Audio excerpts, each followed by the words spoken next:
Hello friends, welcome to engineering express. आज हमारी series operating system की यूनिट 2 कॉन्करेंट प्रोसेसेस का लेक्चर सेकंड है। आज के इस लेक्चर में हम डिस्कस करेंगे principle of concurrency, producer consumer problem, mutual exclusion, critical section problem. Last lecture में हमने डिस्कस किया था प्रोसेस कॉन्सेप्ट। हमने बहुत अच्छे से डिटेल में समझा था। आप जाके हमारे प्लेलिस्ट में चेक कर सकते हैं।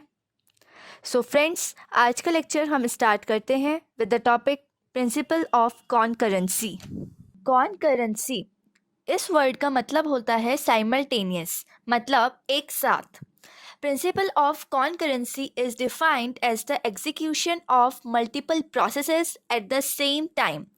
एक ही टाइम पे एक से ज़्यादा प्रोसेस जब हमारे एग्जीक्यूट होते हैं, उसी को हम बोलते हैं प्रिंसिपल ऑफ कॉनकरेंसी।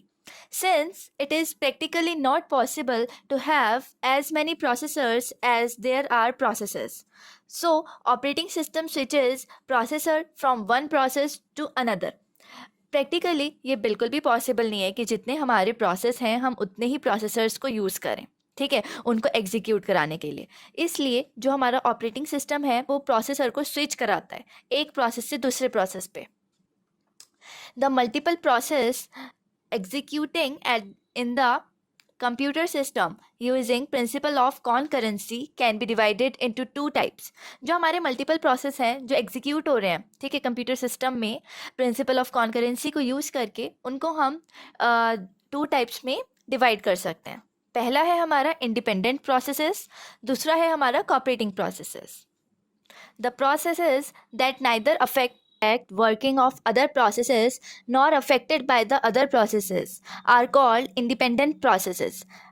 ऐसे प्रोसेस जो कि ना तो दूसरे प्रोसेसेस की वर्किंग को अफेक्ट करते हैं, ना ही उनसे खुद को अफेक्ट होने देते हैं, उनको हम क्या बोलते हैं? इंडिपेंडेंट प्रोसेसेस, ठीक है। The independent process does not share any information or data with other processes. They execute completely independent. जो हमारे इंडिपेंडेंट प्रोसेस हैं वो आपस में ना तो कोई इन्फॉर्मेशन शेयर करते हैं, ना ही कोई डेटा शेयर करते हैं दूसरे प्रोसेस के साथ, ठीक है। वो पूरी तरीके से इंडिपेंडेंट वे में ही एग्जीक्यूट होते हैं। The processes that affect working of other processes and also affected by other processes are called cooperating process. अब ऐसे प्रोसेस जो दूसरे प्रोसेस की वर्किंग को अफेक्ट करते हैं और उनसे अपनी वर्किंग को अफेक्ट होने देते हैं, ठीक है, खुद भी अफेक्ट होते हैं उनसे, तो उनको हम बोलते हैं cooperating processes. The cooperating processes communicate with other processes and also share information and data with other processes. जो हमारे कोऑपरेटिंग प्रोसेस हैं, ठीक है, वो दूसरे प्रोसेसेस के साथ कम्युनिकेट भी करते हैं और अपनी इंफॉर्मेशन और डेटा भी उनके साथ शेयर करते हैं। अब कोऑपरेटिंग प्रोसेस के बेनिफिट्स क्या क्या हैं? पहला है हमारा इंफॉर्मेशन एंड डेटा शेयरिंग।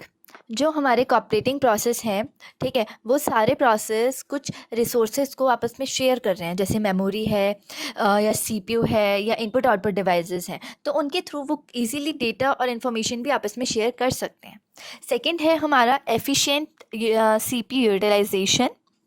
जो हमारा सीपीयू है वो भी एक तरह से शेयर्ड रिसोर्स है कोऑपरेटिंग प्रोसेसेस के लिए, तो वो सीपीयू टाइम को बहुत अच्छे से यूटिलाइज कर रहे हैं। जो सीपीयू है वो वेट नहीं कर रहा है, ठीक है, उसका वेटिंग टाइम बहुत ज़्यादा डिक्रीज़ हो रहा है कोऑपरेटिंग प्रोसेसेस की वजह से, ठीक है, क्योंकि वो आपस में स्विच कर रहे हैं। क्या होता है कि जब कोई प्रोसेस है, अगर उसे किसी इनपुट आउटपुट डिवाइसेस की या किसी और फाइल को ओपन करके रीड और राइट कुछ ऑपरेशन परफॉर्म करना है, तो उतनी देर के लिए वो सीपीयू को रिलीज़ कर देता है, और जो सीपीयू है वो नॉर्मल कंडीशन में उसका वेट कर रहा होता है कि कब वो आएगा, कब वो उसे कंप्लीट करके एग्जिट करेगा। बट इस केस में क्या हो रहा है कि जो सीपीयू है जैसे ही वो फ्री हुआ वो स्विच कर जाता है दूसरे प्रोसेस पे, क्योंकि वो एक शेयर्ड रिसोर्स है, उसे सिर्फ एक ही प्रोसेस नहीं, उसे बहुत सारे प्रोसेस एक ही टाइम पे यूज़ कर रहे होते हैं। सेकेंड चीज़ है इसकी कंप्यूटेशन स्पीड। तो हमारे कोऑपरेटिंग प्रोसेस की कंप्यूटेशन स्पीड भी काफ़ी बेटर है, क्योंकि जो मल्टीपल प्रोसेस हैं वो किसी भी एक टास्क के डिफरेंट पार्ट्स को हैंडल करते हैं एक साथ। तो जो कोऑपरेटिंग प्रोसेस है उसकी वजह से जो कंप्यूटेशन है, मतलब जो मेन कैलकुलेशन है, वो स्पीड अप हो जाती है, क्योंकि एक टास्क क्या होता है वो डिवाइड होता है सब टास्क में, एंड देन हर एक टास्क के लिए एक अलग अलग प्रोसेस बनाया जाता है। तो जिसकी वजह से जो मेन कैलकुलेशन है, ठीक है, जो कंप्लीट कैलकुलेशन है या कंप्यूटेशन है वो स्पीड अप हो जाती है। और थर्ड है हमारा मॉड्यूलैरिटी एंड कन्वीनियंस। मॉड्यूलैरिटी मतलब होता है हमारा किसी भी टास्क को डिवाइड करना सब टास्क में, और हर एक सब टास्क को हैंडल करता है एक अलग प्रोसेस। तो इस अप्रोच की वजह से कोई भी कॉम्प्लेक्स ऑपरेशंस जो होते हैं, ठीक है, वो काफ़ी सिंप्लीफाई हो जाते हैं और प्रॉब्लम सॉल्विंग एफिशिएंसी जो है वो हमारे सिस्टम की इंक्रीज हो जाती है। सेकेंड है हमारा कन्वीनियंस।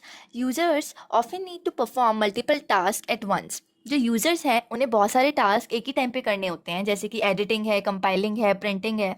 तो कोऑपरेटिंग प्रोसेस जो है इस सारी चीज़ों को बहुत आसान बना रहा है यूज़र के लिए, क्योंकि वो सारे टास्क को कॉन्करेंटली मैनेज कर रहा है, मतलब साइमल्टेनियसली एक साथ ही मैनेज कर रहा है। तो ये हमारे काफ़ी ज़्यादा कन्वीनियंट है यूज़र के लिए। The cooperating process can be well understood with the help of producer-consumer problem, also known as bounded buffer problem. हमारे जो cooperating process है या cooperative process है, आप इसके concept को और भी अच्छे से समझ पाएंगे with the help of producer-consumer problem, जिसको हम bounded buffer problem भी कहते हैं, जिसको हम अभी थोड़ी देर में समझने वाले हैं। अब नेक्स्ट टॉपिक है हमारा प्रोसेस सिंक्रोनाइजेशन। प्रोसेस सिंक्रोनाइजेशन मतलब एक प्रॉपर वे में सारे प्रोसेस को एग्जीक्यूट करना, ठीक है, एक सिंक में। ठीक, अब इसकी नीड क्यों पड़ी, क्यों हमें प्रोसेस को अच्छे से सिंक्रोनाइज करना चाहिए, वो सब हम अभी पढ़ते हैं। Concurrent access to share data में रिजल्ट इन डेटा इनकंसिस्टेंसी। जब बहुत सारे प्रोसेस जो हैं वो किसी शेयर डेटा को एक साथ एक्सेस कर पा रहे हैं तो उसकी वजह से क्या होता है, डेटा इनकंसिस्टेंसी होती है। अब ये सब क्या है, अभी हम उसे डिटेल में समझेंगे। इसको हम रेस कंडीशन के थ्रू बेटर वे में समझ सकते हैं। रेस कंडीशन अकर्स व्हेन 2 और more process are executed at the same time. Race condition कब अकर होती है, कब होती है ये रेस कंडीशन, जब 2 या 2 से ज़्यादा जो प्रोसेस हैं वो एक ही टाइम पे एग्जीक्यूट हो रहे हों। Not scheduled in a proper sequence, मतलब जो प्रोसेस है वो किसी शेड्यूल उन्हें नहीं किया गया है किसी एक प्रॉपर सीक्वेंस में कि पहले ये प्रोसेस होएगा फिर ये प्रोसेस एग्जीक्यूट होएगा, इस तरीके से उनको शेड्यूल्ड नहीं किया गया है। And not executed in a critical section correctly, और क्रिटिकल सेक्शन में वो करेक्ट वे में एग्जीक्यूट नहीं होते हैं। तो अब इन सब चीज़ों की वजह से क्या हो रहा है, data inconsistency and data loss. Critical section हमारा वो सेक्शन होता है जहाँ पे हम जो शेयर्ड वेरिएबल है, शेयर्ड डेटा है, उन सब का रिसोर्सेज को, उन सब कोड्स को स्टोर करके रखते हैं। तो उस प्लेस को, ठीक है, उस एरिया को हम बेसिकली क्या बोल रहे हैं, क्रिटिकल सेक्शन, जहाँ हम अपने शेयर्ड रिसोर्सेज को स्टोर करके रखते हैं। अब एक एग्जाम्पल से हम इस कॉन्सेप्ट को समझते हैं। a=7, ये जो हमारा a है वो हमारा शेयर्ड वेरिएबल है, मतलब इसको जो हमारे दो प्रोसेस हैं P1 और P2, ये दोनों ही प्रोसेस इसको एक्सेस कर पा रहे हैं। ठीक, अब P1 हमारा, अगर हम नॉर्मल कंडीशन देखते हैं, P1 हमारा, ठीक है, प्रोसेस हुआ, P1 में आए, सबसे पहले P1 एक्सेस करा P1 ने A को, ठीक है, रीड A, उसने A को रीड करा, उसके बाद A=A×2, अब ये ऑपरेशन उसने परफॉर्म करा, तो A अगर हमारा 7 है तो अब हो गया हमारा कितना, 14, एंड राइट A, अब A में उसने स्टोर करा दी 14th वैल्यू, मतलब अब A=14 हो चुका है, तो ये उसने A में स्टोर करा दिया, ठीक है, ये हमारे सिस्टम में स्टोर हो गया। अब जब P2 जो हमारा सेकेंड प्रोसेस है वो हमारे A को एक्सेस कर रहा है, अब A कितना हो गया, 14, ठीक, अब रीड करा उसने A को, तो कितना था, 14, अब A=A+5, अब ये उसने परफॉर्म करा ये ऑपरेशन, तो अब हमारा A कितना हो गया, 14 + 5 कितना हुआ, 19, तो अब हमारा A जो है वो 19 हो गया। अब हमारे राइट A, अब उसने क्या किया, हमारे सिस्टम में स्टोर करा दी वैल्यू A की, कितनी, 19। तो ये तो हमारा था एक सिंक्रोनाइज्ड वे, जब P1 पहले हमारा एक्सेस हुआ, P1 ने पहले हमारा एक्सेस किया प्रोसेस, हमारा जो P1 है उसने एक्सेस किया A को, उसके बाद P2 को किया, तो ये हमारा तरीका होता है सिंक्रोनाइज्ड वे, ठीक है, इसको हम कहते हैं सिमेट्रिक प्रोसेस, या हम कह सकते हैं सिंक्रोनाइज्ड प्रोसेस, ठीक है, ये सिमेट्रिक वे में हुआ। अब अगर हम हमारे सिस्टम के अकॉर्डिंग समझते हैं, प्री एग्जेम्पशन अगर हमारा बीच में आ गया तब क्या होगा। सपोज P1 ने पहले हमारे A को एक्सेस करा, रीड करवाया, ठीक है, ए को क्या हुआ 7 था, ठीक है, फिर इसने परफॉर्म करा a इंटू 2, अब 14 जो है वो आ गया हमारा, a इक्वल टू 14 हो गया। बट अब स्टोर करने से पहले क्या आया, एक एरर आ गया। एरर इन द केस मतलब प्री एग्जाम्पशन, यानी कि एक इमीडिएट कॉल आई, ठीक है। अब सीपीयू ने इसको यहीं पर होल्ड ऑन करा, अब वो गया P2 के पास।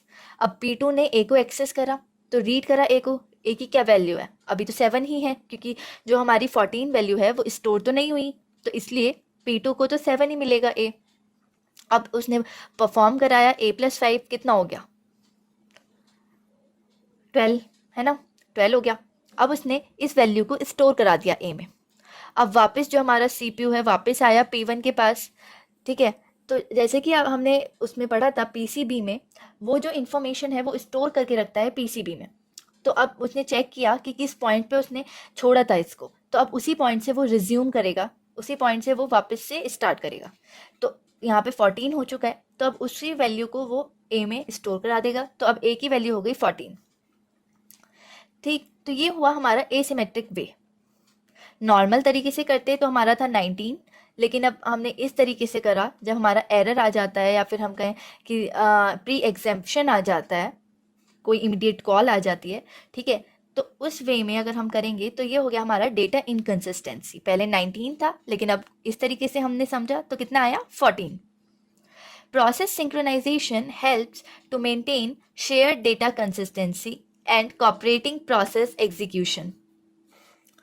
जो हमारा प्रोसेस सिंक्रोनाइजेशन कॉन्सेप्ट है वो हमारी हेल्प करता है कि क्या मेंटेन करने के लिए, share data consistency and cooperating process execution, और जो कोऑपरेटिंग प्रोसेस है उसको एग्जीक्यूट कराता है properly. When a process execute it ensured that concurrent access to shared data doesn't create inconsistency।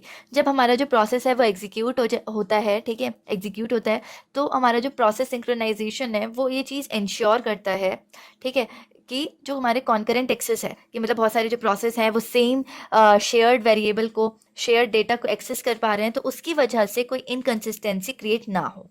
तो इस बात का ध्यान कौन रखता है, प्रोसेस सिंक्रोनाइजेशन। अब नेक्स्ट टॉपिक हम पढ़ते हैं producer consumer problem. Producer consumer problem को हम बाउंडेड बफर भी बोलते हैं। इसमें हम एक कोड्स के अकॉर्डिंग समझेंगे, ठीक है, कोड की हेल्प से हम इस कॉन्सेप्ट को समझेंगे। इसमें हम क्या कर रहे हैं, एक बफर है हमारा, प्रोड्यूसर है, कंज्यूमर है। प्रोड्यूसर क्या कर रहा है, कोई आइटम को प्रोड्यूस कर रहा है और इस बफर में स्टोर करवा रहा है। ये बफर एक तरह से हमारा एक शेयर्ड रिसोर्स है, जिसको फॉर एग्जांपल हम समझ सकते हैं मेमोरी, ठीक है। इसमें कोई आइटम जो है प्रोड्यूसर प्रोड्यूस करके स्टोर कर रहा है, मतलब एक तरह से, ठीक है, और जो कंज्यूमर है वो आइटम को कंज्यूम कर रहा है, ठीक, वो वहाँ से आइटम को ले रहा है और प्रोड्यूसर प्रोड्यूस करके वहाँ आइटम दे रहा है। अब एक हमारा काउंट वेरिएबल है, वो भी हमारे दोनों प्रोड्यूसर और कंज्यूमर दोनों ही एक्सेस कर पा रहे हैं, तो वो भी हमारा एक शेयर्ड रिसोर्स है, ठीक है, शेयर्ड वेरिएबल है। एक हमारा इन वेरिएबल है, जो प्रोड्यूसर है वो कौन से आइटम को प्रोड्यूस कर रहा है, कौन सी प्लेस पे, कौन सी पोजीशन पे वो आइटम को प्रोड्यूस करेगा, उसको वो किससे मैनेज कर रहा है, वो इन वेरिएबल की हेल्प से उस चीज़ को मैनेज कर रहा है। ऐसे ही जो कंज्यूमर है वो कौन सी पोजीशन से मतलब आइटम को उठाएगा, वो किस चीज़ के थ्रू मैनेज कर रहे हैं, वो आउट वेरिएबल के हेल्प से मैनेज कर रहे हैं। अब देखते हैं हम प्रोड्यूसर का code. While true, while count equal to buffer size. अगर जो हमारा काउंट है वो बफर साइज के इक्वल हो गया, बफर साइज हमारा 7 है, ठीक है, अगर सपोज हमारा जो काउंट की वैल्यू है वो 7 हो गई, तो इसका क्या मतलब हुआ, जो हमारा बफर है वो फुल है, उसमें कोई स्पेस नहीं है, कोई न्यू आइटम उसमें हम ऐड नहीं कर सकते। तो अब जो प्रोड्यूसर का कोड है वो तो रन होगा ही नहीं, ठीक है, अब कुछ रन नहीं होएगा। लेकिन अगर वो हमारे उसके इक्वल नहीं है तब क्या होगा, तब फिर हम अपने कोड की नेक्स्ट लाइन पे जाएंगे, जो कि है buffer in equal to next produced. अब बफर इन मतलब जो इन की वैल्यू है उस पोजीशन पे, इनमें जो वैल्यू है वो पोजीशन को इंडिकेट करिए, तो उस पोजीशन पे हम अपने आइटम को स्टोर करा देंगे। उसके बाद in equal to in plus 1। अब इन की वैल्यू सपोज हमारी 4 है, ठीक है, यहाँ पे इस एग्जाम्पल के अकॉर्डिंग हमारी 4 है, तो वहाँ पे अब हो जाएगा हमारा 5, ठीक। तो 5 मॉड बफर साइज 5 मॉड 7 तो हमारा 5 ही आएगा। मतलब अब इन की जो हमारी वैल्यू है वो 4 से चेंज होके क्या हो जाएगी 5।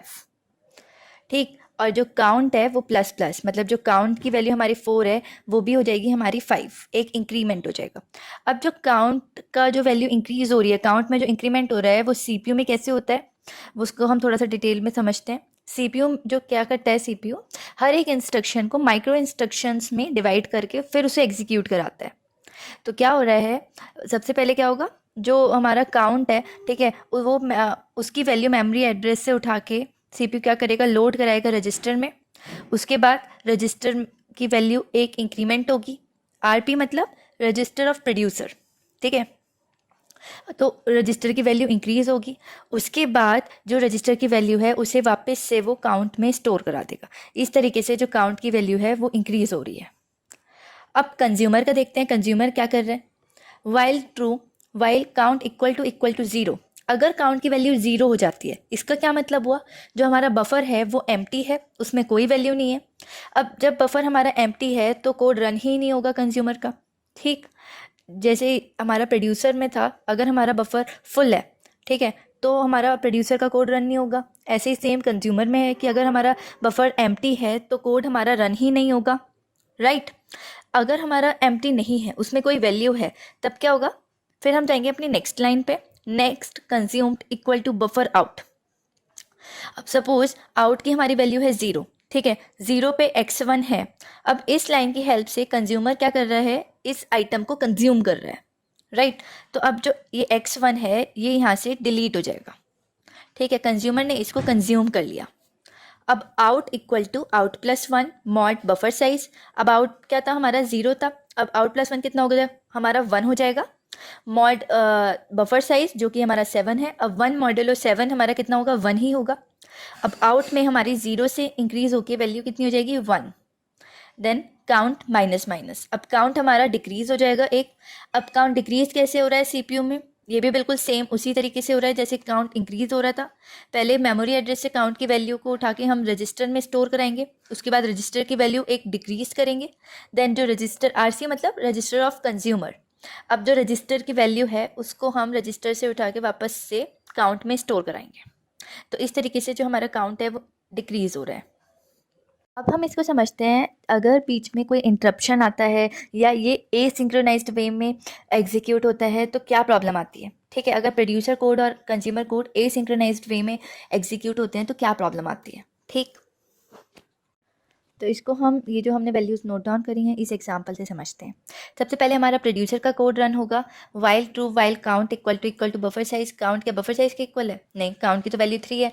तो हम फिर जाते हैं नेक्स्ट लाइन पे, buffer in equal to next produced. जो इन है उसमें क्या वैल्यू है 4, तो अब 4th प्लेस पे हमारा क्या होगा, जो आइटम है नेक्स्ट आइटम है वो हमारा 4th प्लेस पे स्टोर होगा, ठीक है। सपोज हमारा x4 है, वो 4th प्लेस पे स्टोर हो रहा है, ठीक। अब क्या होगा, in equal to in plus 1 modulo buffer size, इनकी क्या वैल्यू है 4, अब वो 4 से इंक्रीज होके कितना हो जाएगा 5, मतलब जो नेक्स्ट आइटम आएगा वो 5th पोजीशन पे स्टोर होगा, राइट।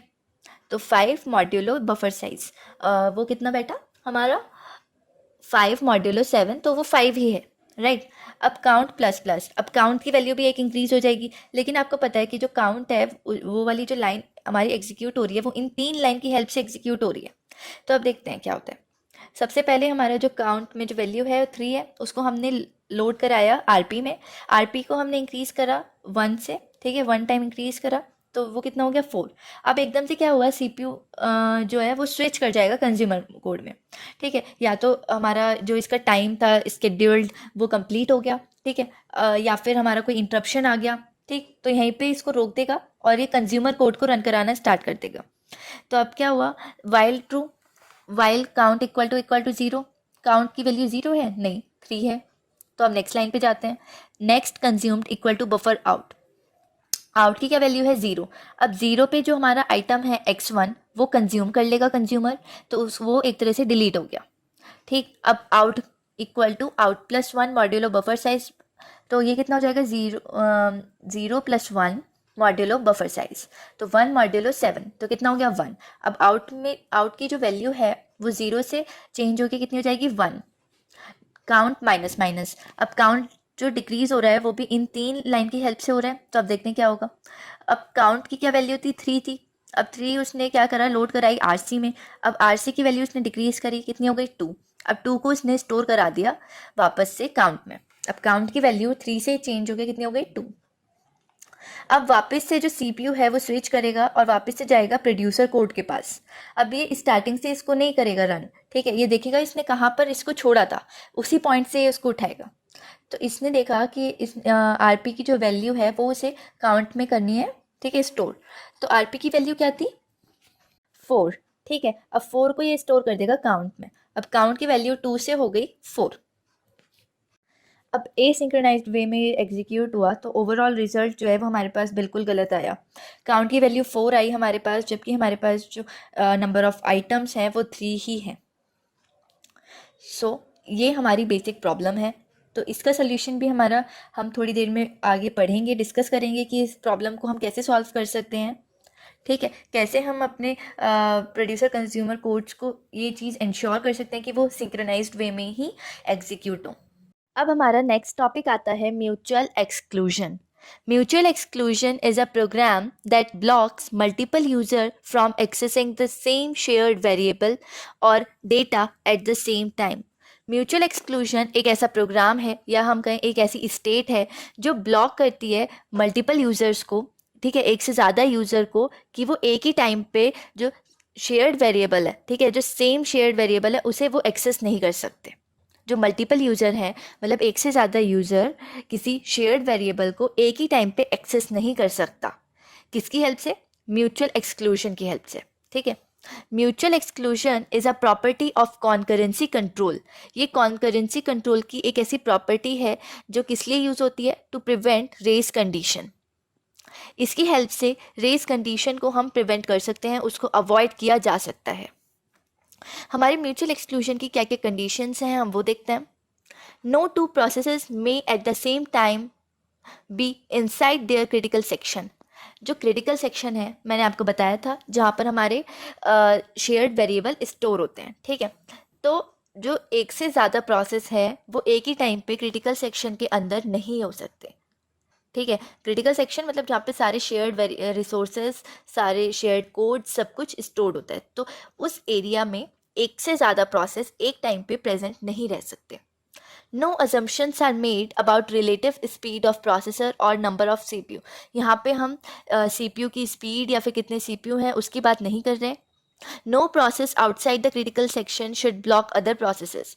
जो मतलब कोई भी प्रोसेस जो क्रिटिकल सेक्शन के बाहर है वो किसी भी दूसरे प्रोसेस को ब्लॉक नहीं कर सकता, ठीक है। ऐसा नहीं होगा कि वो दूसरे प्रोसेस को ब्लॉक करके रखे कि उसे जाने ही ना दे, कि पहले तो मैं ही जाऊंगा, कोई और पहले जा ही नहीं सकता, वो वाला सीन नहीं होना चाहिए। No process should wait arbitrary long to enter its critical section. कोई भी प्रोसेस को मतलब बहुत ज़्यादा वेट नहीं करना होगा, ठीक है, क्रिटिकल सेक्शन के अंदर एंटर करने के लिए बहुत ज़्यादा वेट नहीं करना है। अब नेक्स्ट टॉपिक हमारा आता है क्रिटिकल सेक्शन प्रॉब्लम।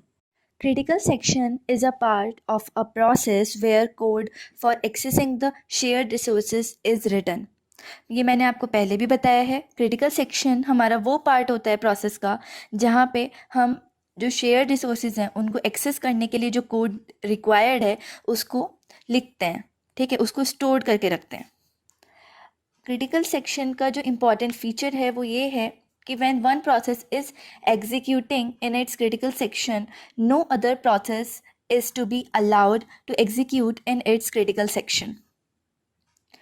मतलब अगर एक प्रोसेस हमारा एग्जीक्यूट हो रहा है क्रिटिकल सेक्शन में तो कोई और प्रोसेस अलाउ ही नहीं होगा क्रिटिकल सेक्शन में एग्जीक्यूट होने के लिए, ठीक है। मतलब कोई और प्रोसेस एग्जीक्यूट नहीं हो सकता क्रिटिकल सेक्शन में।